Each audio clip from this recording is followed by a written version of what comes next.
plus interest. But from a system perspective, what has happened is you could immediately spend that $500,000 on anything you want. You're probably going to do it in your business, but you don't have to. Nowhere else in the system did $500,000 of purchasing power leave. So this was the way that the Federal Reserve came into existence. And for most of America's history, this was great, because we had so many natural resources here and so many ambitious, creative people that wanted to develop something and build something and extract something, that we needed more money. We had a shortage of money relative to natural resources. But something changed in around the 1970s. The graph on the left shows the black line of US GDP and the red line of our total debt, which is government, corporate, individual, household, not financial. Because financial debt is offsetting in most cases. So what happened was we started to develop more and more claims on future energy and resources. And because they looked plentiful. That's what's in our textbooks. On the right side of the graph is something reflective of debt productivity, which is, debt doesn't have to be a bad thing, but if you add $1 of debt and you only get 50 cents back at the end of the year from your productive venture, that's not sustainable. So you can see debt productivity declining from almost 1 50 years ago to almost 0 now. When it's 0, what are you doing? You're adding debt just to break even on GDP, and what you're really doing then is you're transmuting wealth into income. And that's kind of what we're doing. Not fully, but we're kind of doing that. So it's not just the United States. Every country in the world is following this model. Debt productivities are between 0.2 and 0.6 on other countries, and we're doing this at a faster rate.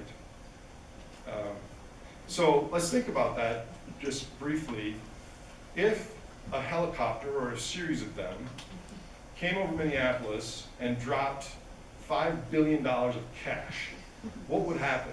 Some people would scramble with backpacks and they would get $1 million or $2 million, and gradually it would be mostly gone, and there would be some people that got 10 grand or $500 or whatever. In that moment, a lot of people would be driving SUVs or going to Tahiti or building new condos on Lake of the Woods or things like this. But nothing happened to energy and resources in the time being, except that all of a sudden they were more affordable and more people wanted to do stuff that gave them a good time or whatever. So this is kind of what's happening right now with global sovereign central banks.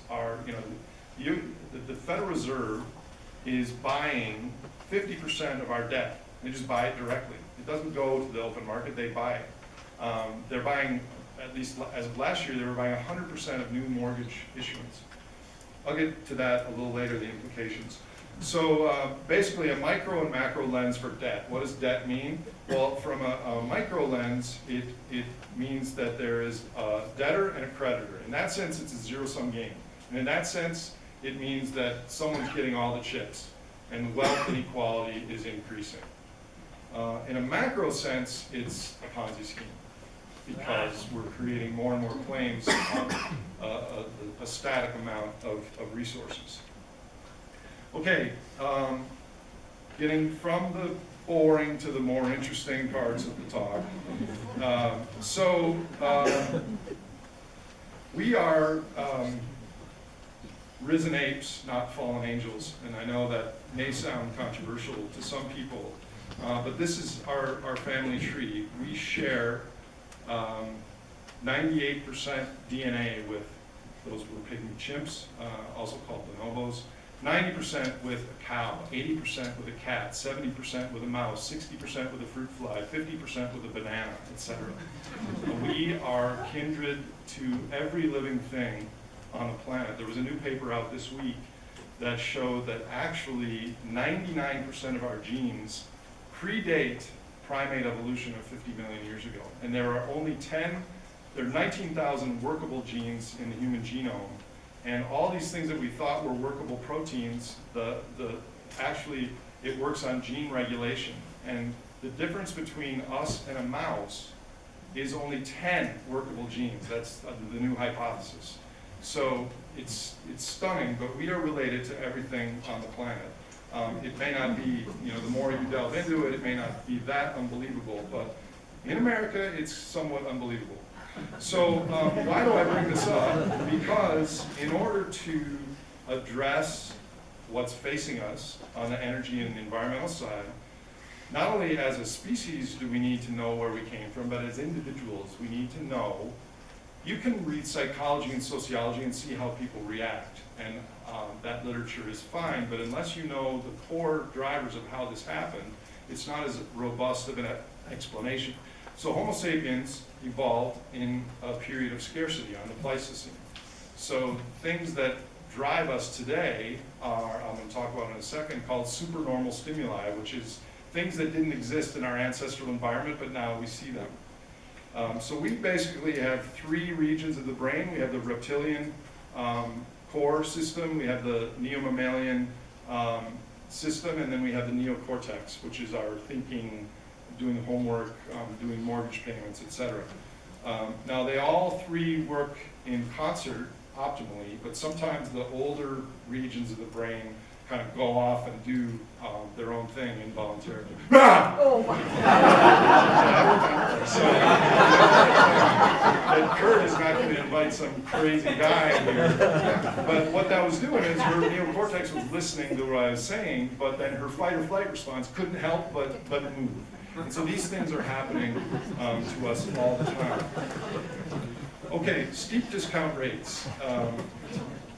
So science has shown that if we emit a certain amount of CO2, it will impact the biosphere. And actually, they're quite sure that it's human-caused and that it's an urgent problem.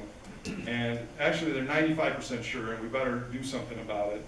And we actually have less time than we thought, and we need to get on this problem. Hey, were you a little bit worried about that? Did you see something? No, let's just go have a pizza and some beers. Holy crap, Godzilla's in Minneapolis. So this is an example of how humans have two modes, complacency or panic. And we thank you all for coming here tonight because whatever else you had to do tonight, you deferred that to come and listen to this, and that's a positive sign. But basically, we value the present, and some of us much more than others, much more than we value the future. And this also has evolutionary origins. If you think about organisms that found food and deferred it for the future, they would have been outcompeted by organisms that ate it right away. So there's something called a discount rate. A discount rate is a number from 0 to 1, and it's a measure of how much you prefer the present to the future. Now, a discount rate of 0 would be like a robot. A robot would not care about the year 2500 the same as today. But a discount rate of 1 would be like a goldfish, would care about the present as the same as the future. If you feed a goldfish and you're going out of town, 3 days of food, it'll eat everything right away and like blow up. I'll skip that part on the bottom. So, yeah, so this is, I mean, how many high school students are asking what their grandkids like? They're like, yeah, let's party, I want to get a job and a car. They're not thinking about the biosphere and ocean acidification, and can we blame them? This is natural human response, is to focus on the future. Now, there are people that are addicts, risk takers, drug users, drinkers, have steeper discount rates than others. Men have steeper discount rates than women. So there are various demographics, and Americans have steeper discount rates than some other countries. Okay, status, sexual selection. So in nature, there is competition for resources, and competition for mates, and competition for resources for offspring. And for example, a peacock has to eat bugs and other things to have nutrients and minerals to grow this giant ornate tail. And that's a cost to him. It's also more conspicuous to a predator, and it's also less likely he can get away. And all those negative hits are offset by the female peahen's preference for such a display.